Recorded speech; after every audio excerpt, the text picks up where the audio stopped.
Bienvenue dans le programme ya Africa Cool Télévision. Très heureuse de vous savoir. Très nombreux branchés scotchés dans le programme Nabiso, Bandeko Balandimbo, Tenamno Bipagno Sobozwami, Africa Cool Télévision. Bon, pour informer nos collègues que le 8 février 2022, le gouverneur de la ville-province de Kinshasa, Monamboka, Gentini Ngobila, Ayamba Kibongo na parking ya hôtel de ville de Kinshasa, 60 nouveaux engins pour booster assainissement ya capitale ya République démocratique du Congo.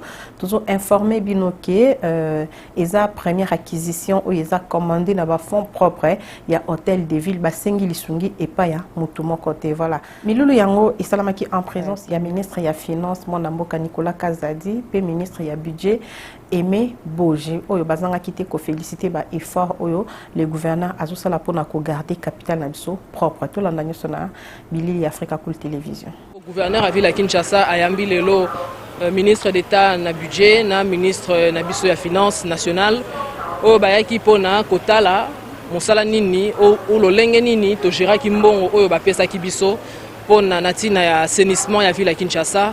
Mokonzi mboka chef de l'État Félix Antoine Tshisekedi Tshilombo apesaki biso ba moyen depuis mois de juillet année passée si na mokolo alelo, donc il fallait to évaluer premier dernier semestre netobi les 6 derniers mois pona roloba nini tosali na yango ndenge nini tosaleli musala et puis nini tozolinga kosala mikolo ezoya. Je pense que Sonia Zate ya roloba gouverneur na bino ville ya Kinshasa ndenge boyebi aza papa malamu asaleli mbongo wana malamu penza yango wana ba ministre ba pesi biso longonia na mosalo tosali pe bazo encourager biso ba pesa biso makasi pona mikolo ekoya ezoya poto sala musala malamu lisusu koleka. Nous avons à l'hôtel de ville reçu le ministre d'État au budget et le ministre de Finances qui sont venus justement pour cette évaluation, cette restitution de ce qui a été les budgets appuyés, enfin les fonds appuyés par le gouvernement central de l'ordre de 2 millions depuis le mois de juillet jusqu'au mois de décembre pour le premier semestre. Et donc il était question que nous puissions, en ville de Kinshasa, présenter ce qui a été fait et ainsi que les perspectives. Et donc aujourd'hui également, c'était pour nous l'occasion de présenter toutes nos acquisitions, notamment les véhicules, les camions, les engins. Il est à noter que nous avons reçu, en tout cas acquis 30 véhicules, on va dire balayeurs de rue électriques. Nous avons 10 camions plus gros pour balayer. Nous avons des camions bac, nous avons des compacteurs, nous avons des bennes et j'en passe. Et donc le gouverneur de la ville de Kinshasa, comme vous le savez, ne ménage aucun effort pour que la vision de son Excellence le Président de la République, chef de l'État, que nous remercions vivement, qui a voulu au travers cet appui faire bénéficier la ville de Kinshasa afin qu'elle soit effectivement cette mégapole attractive, rayonnante et résiliente là où il fait bon vivre. Et donc le leitmotiv, le peuple d'abord, est l'original de la copie conforme de Kinshasa Bopeto. Donc nous calquons la vision Kinshasa Bopeto sur le leitmotiv du chef de l'État et nous nous devons de pouvoir la faire respecter, la rendre effective sur l'étendue de la ville. Aujourd'hui, nous avons aussi profité de l'occasion pour présenter à leurs excellences les ministres, je cite le ministre d'État du budget et de finances, le partenariat que nous avons justement avec le groupe Al-Barak, comme vous le savez.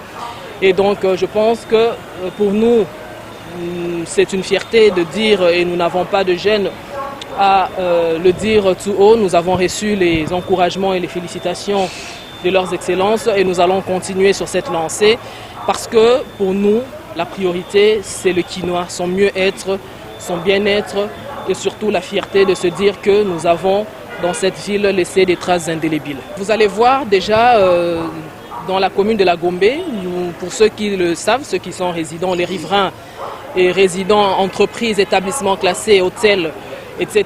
de la commune de Gombe ont déjà reçu leur notification.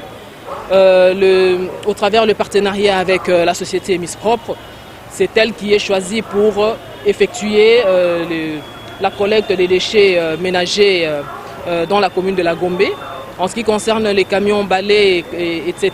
et tous les autres compacteurs ainsi que les camions bacs, vous verrez au travers le partenariat que nous avons avec la société Al Bayrak, au-delà des engins qu'ils vont eux-mêmes emmener, étant donné l'urgence, nous allons les mettre sur terrain le plus rapidement possible afin que, comme je l'ai dit, la ville de Kinshasa puisse être assainie et propre.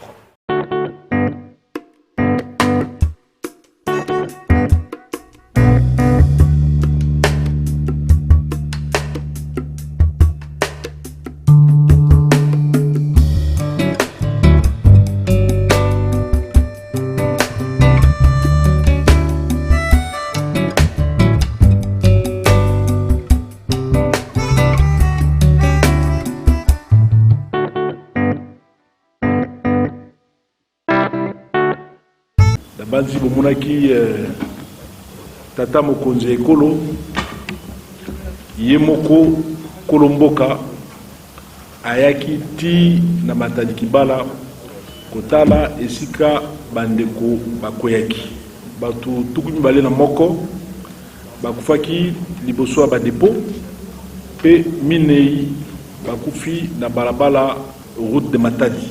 Alors potokota na mozindo lelo ya maso na biso na kosenga banso totelema pour to garder 1 minute de silence na esprit na bango.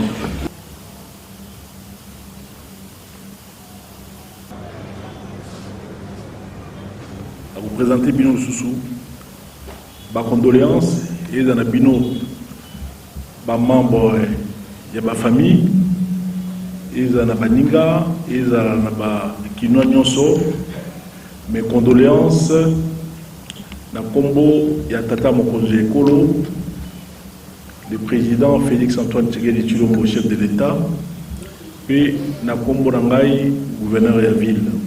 Ndenge tata mokonzi ekolo, Félix Antoine Tshisekedi Tshilombo, président de la République, alobaki gouvernement ekozwa prise en charge ya makambo nyonso etali ba obsèque pour ça la levée du corps vendredi na hôpital général à partir de 8h30 tubandi kubimisa ba corps ya bandeko po tokena yango na stade Vélodrome na Kitambo sima ya exposition pendant 1 heure et demie de tuzu bango toke kotika bango na cimetière oyo tubengi Mingadi 2 webi tozana eleko ya Covid mamatanga et sala mera susu ndenge tobane ko sala karaté bozwa nzota moyi ou bien ya bawe bovandisa yango botanela na yango tongo et sala mera susu te. Et puis attaque Covid pe esili ikotikala kaka ndenge wana ndenge bandeko basaka na Brazzaville ndenge bandeko basaka na Lubumbashi ndenge basalaka na bamboka nyonso oyo bazali koluka changement. Donc biso pe na Kinshasa ekomi ndenge wana. Alors pour nous permettre bino bosala pe moi matanga koyamba bandeko abanda ko bino pe boli sa pe bana ata mo moke tobaki to pesa na famille moko na moko bazwa ata $5,000 bazwa baiba osala matanga ou ba ko batela pe babateli po na osetsa bana na si.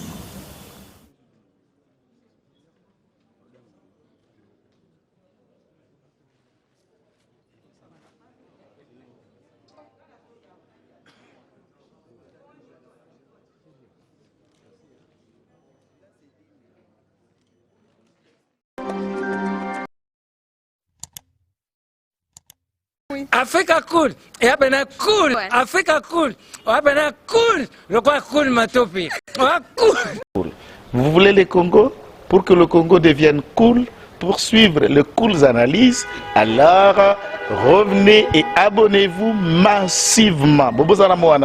Massivement. Africa cool. Africa cool, c'est la destination de prédilection pour une communication optimale. Longo Dianabino Mama. Merci beaucoup. La chaîne Nabiso Africa Cool. En tout cas, les chaînes y bien. Et puis, vous êtes très rapide.